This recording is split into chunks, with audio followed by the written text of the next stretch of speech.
میرا خیال ہے جی جی السلام علیکم۔ پاکستان ایک جمہوری ملک ہے اور جمہوریت کو دنیا بھر میں سراہا بھی جاتا ہے کیونکہ اس میں ہمیشہ اقتدار کا سرچشمہ عوام کو کہا گیا ہے۔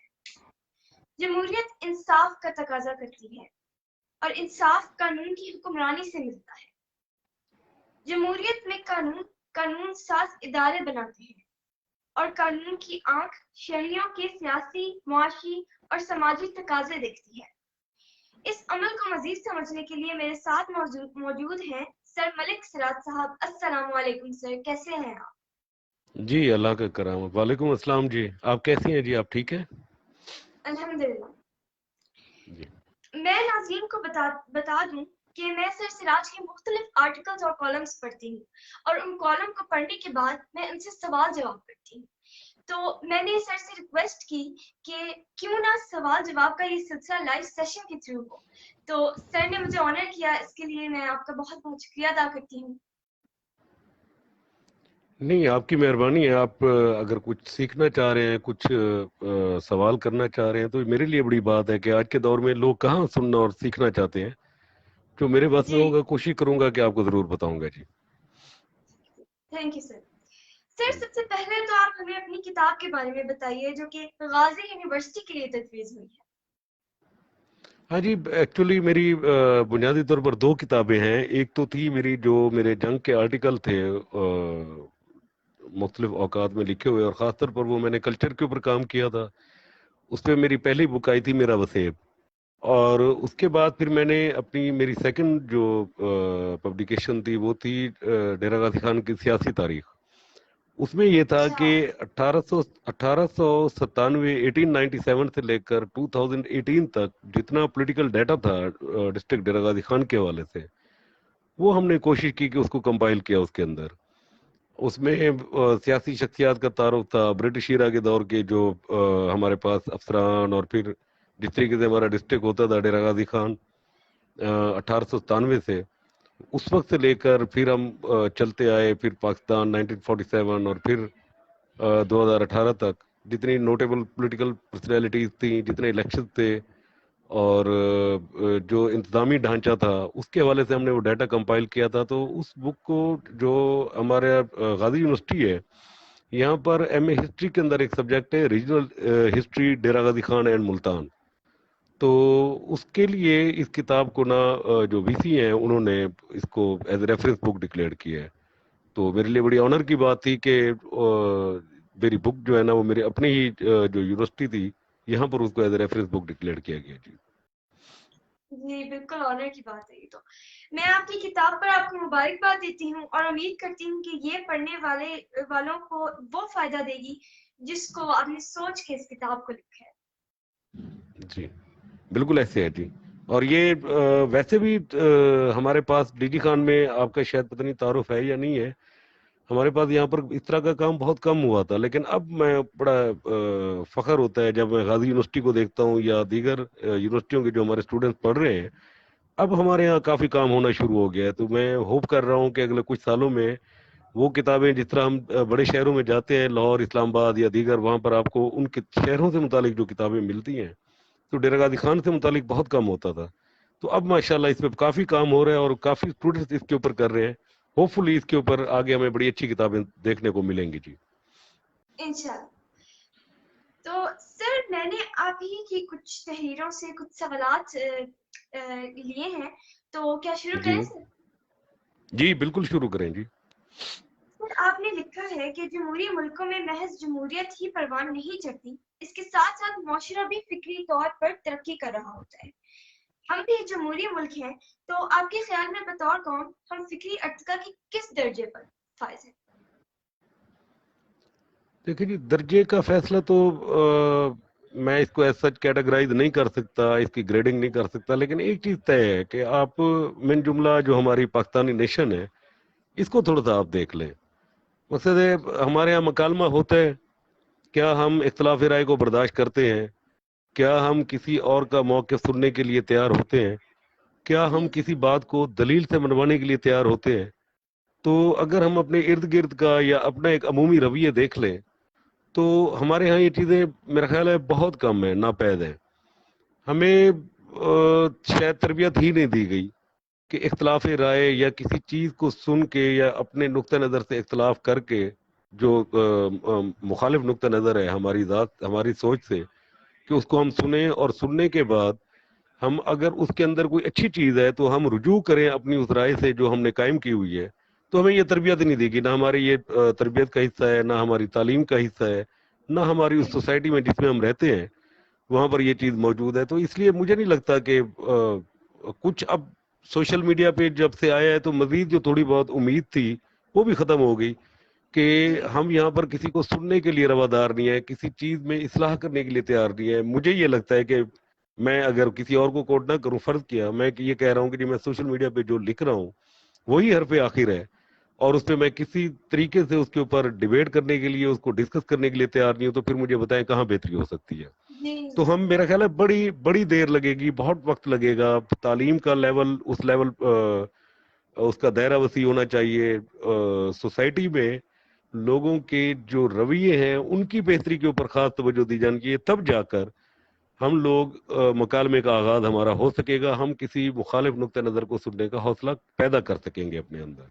فی الحال کچھ نہیں ہے جی، بہت کم ہے، بہت کم ہے. میں نے پچھلے پروگرام میں بھی اپنی یہی بات کی تھی کہ ہمیں ایک دوسرے کی رائے کا احترام کرنا چاہیے، ورنہ ہمیں غلط صحیح کا ادراک ہو ہی نہیں سکتا.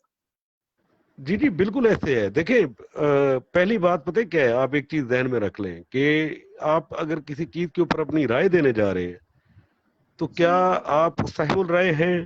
اگر آپ اس کے اوپر کوئی کمپیٹنٹ ہیں، آپ نے اس کے اوپر کوئی اسٹڈی کی ہے، کوئی ریسرچ ورک کیا ہے، آپ فرض کیا میں ایک چھوٹی سی بات کہوں کہ ہم پاکستان کی پولیٹیکل ہسٹری کو ڈسکس کرتے ہیں، تو میرا عموماً سوال ہوتا ہے کہ کیا آپ نے پاکستان کی پولیٹیکل ہسٹری کو تھورل اسٹڈی کیا ہے یا صرف مطالعہ پاکستان آپ کی کتابوں میں شامل ہے؟ کیا آپ نے پاکستان بننے سے پہلے کے جو حالات و واقعات ہیں کیا ان کو بھی اسٹڈی کیا؟ آپ نے ان سرکمسٹانسز کو دیکھا ہے کہ جس کی بنیاد کے اوپر ایک علیحدہ ملک کی بات کی جا رہی تھی؟ تو اس پہ ہم رائے کا احترام تو اس وقت کریں گے نا کہ جب ہم نے خود کچھ کیا ہوا ہوگا. ہم نے خود کچھ نہیں کیا ہوتا، ہم ایک رائے بنا لیتے ہیں، اپنی ایک ضد بنا لیتے ہیں، اور اس کے بعد پھر ہم کسی اور کی سننے کے لیے تیار بھی نہیں ہوتی. یہ بات آپ کی ٹھیک ہے کہ کم سے کم اور کچھ نہ کر سکے تو یہ کر لیں کہ سامنے والا جو بول رہا ہے ٹھیک ہے جی، آپ کی اچھی بات ہے، آپ اگر آپ کا نقطہ نظر ہے جی میں اس کا احترام کرتا ہوں، اس حد تک بھی ہو جائے تو ہمارے لیے بڑی بات ہے. ادروائز ہم نہیں کرتے اس کو. جی بالکل، بہت اچھی وضاحت کی آپ نے سر. تو میرا دوسرا سوال آپ سے یہ ہے کہ آپ کہتے ہیں کہ جمہوریت ایک لگا بندہ اصول نہیں ہے، کیوں سر؟ دیکھیں پہلی بات تو جو آپ نے جو پہلی بات کی نا، جو اس کو میں تھوڑا سا آپ کو الیبریٹ کرتا جاؤں اور پھر اس کے بعد آگے ہم ایک اور بات پہ آتے ہیں. دیکھیں جمہوریت کا حسن یہی ہے کہ آپ کے اندر کسی ایشو کو لے کر ایک مشاورتی عمل کا آغاز ہوتا ہے جس میں مختلف خیال کے لوگ بیٹھتے ہیں آپس میں اور اس کے اوپر اپنا ایک اوپینین دیتے ہیں. اس کے بعد ایک اتفاق رائے سے ایک لائحہ عمل تیار کیا جاتا ہے اور پھر اس کا سلوشن ڈھونڈا جاتا ہے. ہمارے ہاں بدقسمتی سے یہ رہا ہے کہ آپ اگر 1947 سے لے کر 1958 تک دیکھ لیں تو یکے بعد دیکھ رہے ہیں ہماری جو پولیٹیکل حکومتیں تھیں وہ کوئی 2 مہینے رہی، کوئی 6 مہینے رہی، کوئی سال رہی، کوئی 1.5 سال رہی. ایک تو وہ ہمارا کلچر پروان نہیں چڑھ سکا. اس کے بعد ہمارے پاس 58 میں مارشل لا گیا ایوب خان کا، وہ 68 تک ہمارے پاس رہا. جب اس نے چھوڑا اور اس کے بعد ہم لوگ یحییٰ خان اور پھر 70 کے الیکشن اور پھر اس طرح چل سو چل. تو کسی جگہ پر سیاسی عمل ہمارا ایک سٹیبلٹی ہمیں نہیں مل سکی. ہم ایک لیول کے اوپر بیٹھ کر چیزوں کو افہام و تفہیم سے سوچنے کے لیے تیار نہیں ہو سکے. نتیجہ یہ نکلا کہ وہ جو فکری عمل ہمارا جو پروان چڑھنا تھا، جو ڈیبیٹس ہم نے بنانی تھی، جو ہم نے ایشوز کو باہمی مشاورت کے ساتھ یا ایک دوسرے کی رائے لے کر ہم نے حل کرنا تھا، وہ ہم نہیں کر سکے. فرد واحد چونکہ ایک پرابلم ہمارے ساتھ اور بھی چل رہا ہے میڈم، اس کو آپ تھوڑا سا دیکھ لیں، ہمارے سننے والے بھی دیکھیں گے کہ 1947 سے پہلے اگر ہم 1857 تک چلے جائیں تو یہ کوئی 90 سال کا جو ہے نا آلموسٹ ایک پیریڈ بنتا ہے. اس 90 سال کے اندر برٹش جو ہے نا یہاں پر رہے، وہ غیر ملکی تھے، ان کا ایک اپنا طرز حکمرانی تھا. اور اس سے اگر ہم پیچھے جائیں تو پھر ہمارے پاس مغلیہ دور شروع ہو جاتا ہے. تو مغلیہ دور کے اختتام بادشاہت کا خاتمہ، ایک بادشاہت سے نکل کر، مغل بادشاہت سے نکل کر ہم برٹش بادشاہت کے اندر داخل ہو گئے. وہاں پر بھی ہماری حیثیت کم و بیش وہی تھی جو ہماری مغلیہ دور کے اندر ہماری تھی. عام آدمی کی بات اس وقت بھی نہیں سنی جاتی تھی، عام آدمی کی بات برٹش دور کے اندر بھی نہیں سنی گئی. تو پھر جو ہماری سوچنے کا، ہماری ڈسکشن کا جو ایک لیول تھا وہ 1947 کے بعد شروع ہوا ہے. لیکن چونکہ پچھلے کئی سو سال سے ہم لوگ ایک خاص ایک ٹریک کے اوپر چلے آ رہے تھے، تو اس کا نتیجہ یہ نکلا کہ ان 50-60 سالوں میں ہمیں وہ لائن ہی نہیں پکڑ سکے جو مقصد ترقی یافتہ مہذب ممالک بیٹھ کر چیزوں کو آپس میں مشاورت کے ساتھ کرتے ہیں. تو فکری سطح کے اوپر جو ہمارا شعور تھا وہ اس بنیاد کے اوپر اس سطح پہ نہیں پہنچ سکا جہاں پر چیزوں کو بہتر کیا جا سکتا تھا. اب آئے لگے بندے اصول کی طرف. دیکھیں ایک چیز طے ہے جمہوریت کے اندر، بڑی سمپل سی بات ہے کہ پوری دنیا کی جمہوریتیں اٹھا کے دیکھ لیں، وہ پارلیمانی نظام ہو، وہ آپ کا صدارتی نظام ہو، کہ لوگ فیصلہ کرتے ہیں، لوگ اپنے نمائندوں کو منتخب کر کے وہ بھیجتے ہیں ایوان کے اندر. اس ایوان میں ان منتخب اراکین کا ایک اجتماع ہوتا ہے اور پھر وہ بیٹھ کر اپنے ایک head of the state, chief executive ہوتا ہے اسٹیٹ کا، اس کو منتخب کرتے ہیں.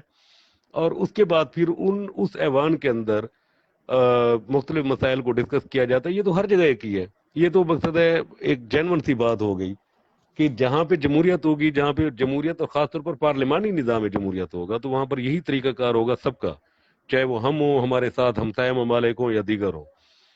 اب یہ تو روٹین کی باتیں ہو گئی. اب اس میں بہت ساری چیزیں ایسی ہوتی ہیں جو آپ کی مختلف اوقات میں آپ کو آؤٹ آف دا وے جا کر کرنی پڑتی ہیں. اس میں آپ کو لگے بندے اصول سے ہٹ کر کچھ معاملات کرنے پڑتے ہیں. اس پہ کسی جگہ پر آپ کو اختلاف رائے نہیں دیتے، کہیں پر آپ کسی ایشو کے اوپر آ کر آپ جو عوامی پریشر ہوتا ہے، نمائندے آپ کے بیٹھے کچھ اور سوچ رہے ہوتے ہیں، لیکن جو پبلک کا پریشر آ رہا ہوتا ہے وہ کسی ایشو کے اوپر وہ مختلف ہو رہا ہوتا ہے. تو آپ اپنی سوچ سے ہٹ کر پھر آپ اس پبلک پریشر کو مد نظر رکھتے ہوئے بہت ساری چیزوں کو اوکیجنلی کر رہے ہوتے ہیں. اب اس کی میں کچھ ایک دو واقعات کو کوٹ کرنا چاہ رہا تھا لیکن نہیں کرتا، کہ بہت ساری چیزیں بڑی ڈیٹیل میں چلی جائیں گی. لائک میں ہمارے ہاں ایک دو اس طرح کے واقعات ہوئے دہشت گردی کے، جہاں پر ہمارا سٹانس شاید کچھ اور ہوتا، لیکن جب عوامی پریشر آیا تو اس کے اوپر جا کر ہماری اسمبلی، ہمارے پارلیمان، ہمارے منتخب نمائندوں کا جو ایٹیٹیوڈ تھا وہ بالکل عوامی پریشر کو دیکھتے ہوئے مختلف ہو گیا.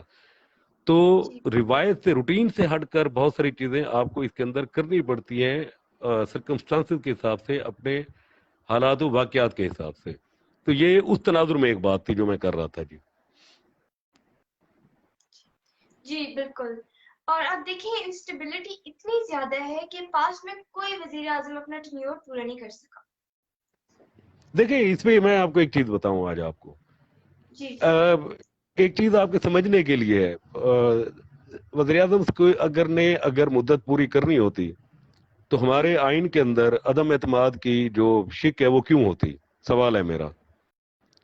یہ عدم اعتماد کا جو آپشن رکھا گیا اس کی بنیادی وجہ یہ تھی کہ اگر آپ کو ایک بات پتہ ہے کہ جب الیکشنز ہوتے ہیں تو جو پارلیمان منتخب ہوتا ہے نا وہ 5 سال کے لیے ہوتا ہے. جی جو پرائم منسٹر ہوتا ہے وہ 5 سال کے لیے نہیں ہوتا. ٹھیک ہے جی. جی یہ جو آپ فکرہ سنتے ہوں گے نا کہ جی اسمبلیوں کو اپنی مدت پوری کرنی چاہیے، تو وہ بنیادی وجہ یہی ہوتی ہے کہ آپ سسٹم کو نہ روکیں. بے شک اس کے اندر اگر ان ہاؤس کو چینج کرنا چاہتے ہیں تو آپ کریں، پہلی بات تو یہ ہے.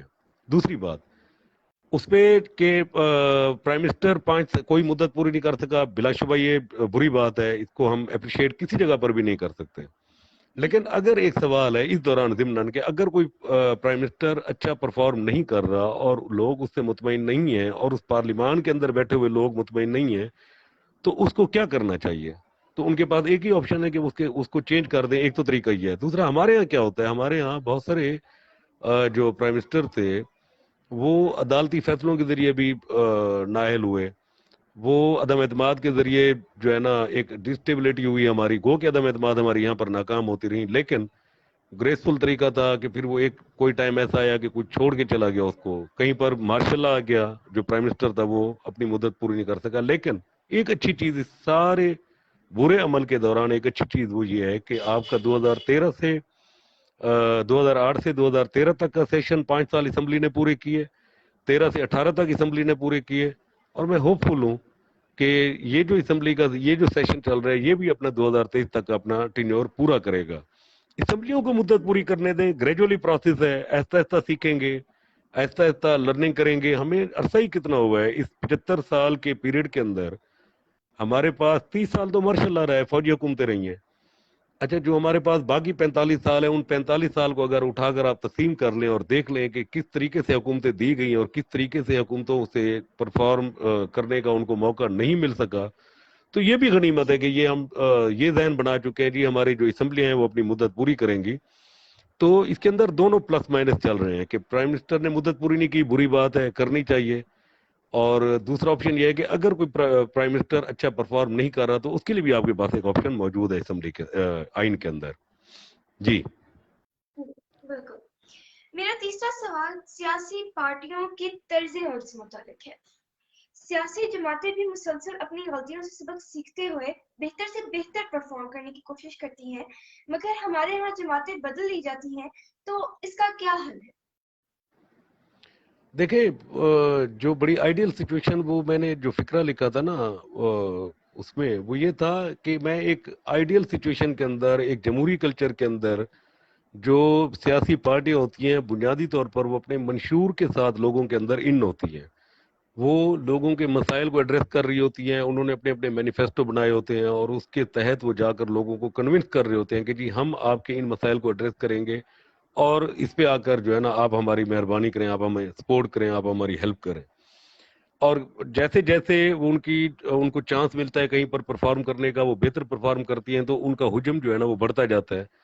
پھر وہ ایک شہر سے ایک پروونس کے اندر اور پھر وہ دیگر پروونسز کے اندر آ کر پرفارم کرتی ہیں. یہ ہے بڑی آئیڈیل سچویشن ہمارے ہاں. لیکن یعنی جس کو میں ڈسکس کر رہا تھا, لیکن ہماری جہاں جو مروجہ سیاست ہے پاکستان کے اندر, اس کے اندر جو پارٹیاں ہیں ان کا پرابلم کچھ اور ہے. ایک تو یہ ہے کہ یہ کبھی نہیں ہو سکتا کہ پاکستان پیپلز پارٹی میں بھٹو خاندان سے ہٹ کر کوئی بندہ یہاں پر پارٹی کو لیڈ کرے, مسلم لیگ نون کے اندر شریف خاندان سے ہٹ کر کوئی لیڈ کرے, پی ٹی آئی کے اندر کوئی عمران خان سے ہٹ کر کوئی لیڈ کرے. تو اس کا مطلب کیا ہے کہ شخصی آمریتیں ہم نے ان جمہوری پولیٹیکل پارٹیز کے اندر رکھی ہوئی ہیں. پاکستان میں شاید ایک جماعت ہے, پاکستان جماعت اسلامی, کہ جس پہ گو کہ اس کو عوامی سطح کے اوپر الیکشن پہ اتنی کامیابی نہیں ملتی, لیکن یہ واحد جماعت ہے جو جہاں پر باقاعدہ ان کے امیر کا انتخاب ہوتا ہے اور ہر بار ان کا امیر چینج ہوتا ہے.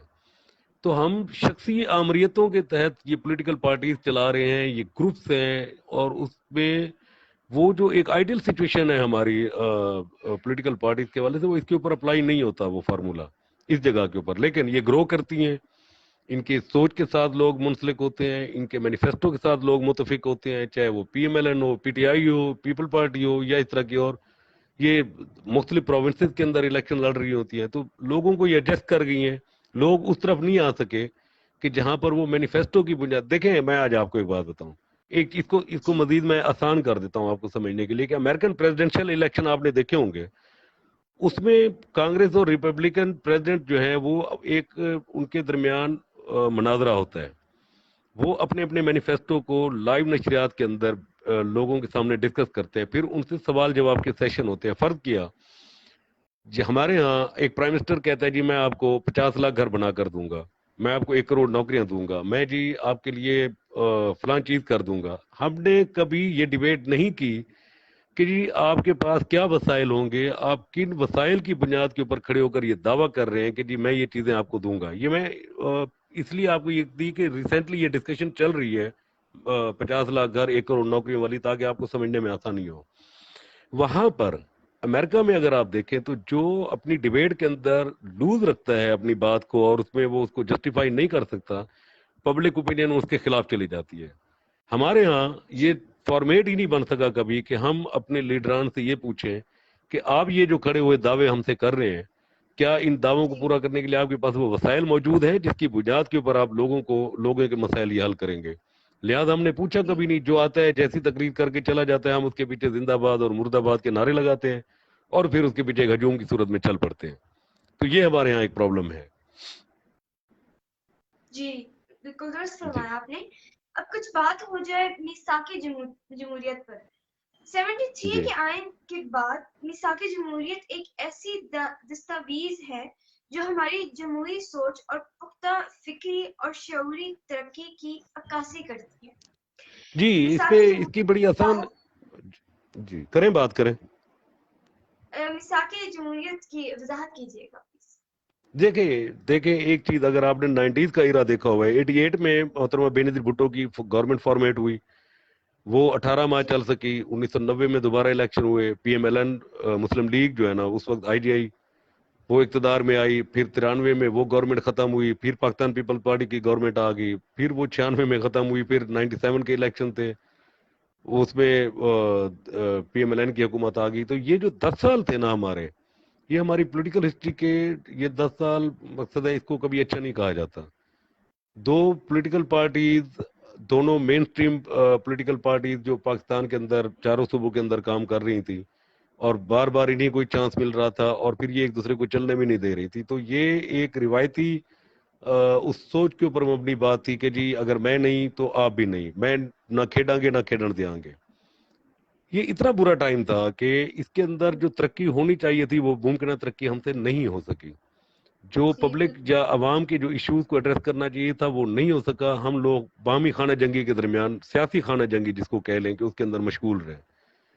اس کے جی بعد بالکل. جب یہ مشرف کا دور آیا، مشرف کے دور میں جب محترمہ بھی باہر چلی گئی، میاں صاحب بھی جدہ چلے گئے، پھر انہوں نے بیٹھ جی کر سوچا کہ ہم نے کیا کیا. یہ میں اس میثاق جمہوریت کو ہمیشہ اپریشیٹ کرتا ہوں اس بنیاد کے اوپر کہ ان دونوں پولیٹیکل پارٹیز نے اپنی غلطیوں سے سبق سیکھا، اور یہ جی طے کیا آپس میں بیٹھ کر کہ آج کے بعد ہم لوگ اپنی جس کو ٹینیور ملے گا وہ اپنا ٹینیور پورا کرے گا، ہم اس کے اندر کہیں پہ رکھنا نہیں ڈالیں گے، کہیں پر رکاوٹ نہیں ڈالیں گے. تو یہ ایک پختہ سیاسی سوچ تھی، یہ ایک میچور جی بات تھی کہ یہ دونوں پولیٹیکل پارٹیز آپس میں بیٹھ کر اس چیز کے اوپر کنونس ہو گئیں کہ ہم اپنی مدت پوری کریں گے اور اس میں ہم کسی کی گورنمنٹ کو گرائیں گے نہیں. اور نتیجہ آپ کے سامنے ہے کہ اس میثاق جمہوریت کے نتیجے میں، آپ کی 2008 سے لے کر اس وقت 2022 تک کی جو اسمبلیاں ہیں وہ اپنی مدت پوری کر رہی ہیں، ورنہ تو اسمبلیاں مدت پوری نہیں کرتی تھی. تو 1973 کا جو کانسٹیٹیوشن تھا وہ تو آپ کو ویسے ہی ایک آپ کا ایک کمپلیٹ ضابطہ اخلاق اور ضابطہ جو ہے نا حیات ہے، جو جس کی بنیاد کے اوپر ایک خاص جغرافیہ کے اندر رہنے والے لوگوں کو مختلف ضمانتیں دی جاتی ہیں. ایک پبلک ڈاکومنٹ اس طرح کی جس میں سب کا اتفاق رہا ہے کہ جی یہاں پر اس کی جو قدر و منزلت ہے وہ اپنی جگہ پر ہے، لیکن جو سیاسی طور پر پختگی آئی، جو سیاسی شعور میں پختگی آئی، جو سیاسی اپروچ بہتر ہوئی پولیٹیکل پارٹیز کی، اس میں میثاق جمہوریت بہرحال ایک قابل ذکر ڈاکومنٹ ہے. اور اس کو ہمیشہ اپریشیٹ کیا جائے گا کہ جی یہ باہمی ضد، باہمی مخالفت اور ان چیزوں سے بالا تر ہو کر انہوں نے ایک دوسرے کے ساتھ یہ ڈاکومنٹ سائن کیا. تو میں ہمیشہ اس کو اپریشیٹ کرتا ہوں. جی جی. تو جمہوریت کی ترویج میں اسٹوڈنٹس کا کیا رول ہونا چاہیے؟ جمہوریت کی ترویج میں اسٹوڈنٹس کا کیا رول ہونا چاہیے؟ مجھے آپ کی آواز پھر سے نہیں ہے. جمہوریت کی ترویج میں جی ترویج میں اسٹوڈنٹس کا کیا رول ہونا چاہیے؟ اسٹوڈنٹس کا کیا رول ہے؟ اچھا دیکھیں، جمہوریت ہمارے ہاں بڑی بد نصیبی ہماری کہہ لیں کہ ہم نے جو تعلیمی ادارے تھے جہاں پر ہمارے پاس پولیٹیکل جو پارٹیز کے جو ونگز بنتے تھے وہاں پر، تو ان کا بنیادی مقصد جو بنانے کا تھا وہ یہ تھا کہ جو اسٹوڈنٹس ہیں وہ جو تعلیم حاصل کر رہے ہیں اس کے ساتھ ساتھ وہ اپنی مروجہ سیاست کے اندر کس طریقے سے اپنا رول ادا کر سکتے ہیں. تو اس کے اندر مختلف پارٹیز ہوتی تھی، ان کے درمیان الیکشنز ہوتے تھے، اس کے بعد ان کے پھر مختلف ڈیبیٹس ہوتی تھیں، جو بیسکلی ایک فارمیٹ تھا. ہمارے ہاں بد نصیبی سے کیا ہوئی کہ 80s 90s میں جو یہ ہمارے پاس سیاسی ونگ تھے تعلیمی اداروں کے اندر، جی وہ یوں سمجھ لیں کہ وہ ہمارے مسلح جتھے بن گئے سیاسی جماعتوں کے، ہراول دستے بن گئے جنہوں نے جا کر سیاسی ڈیبیٹ تو نہیں کرنی لیکن توڑ پھوڑ اور دیگر معاملات ضرور کرنے ہیں.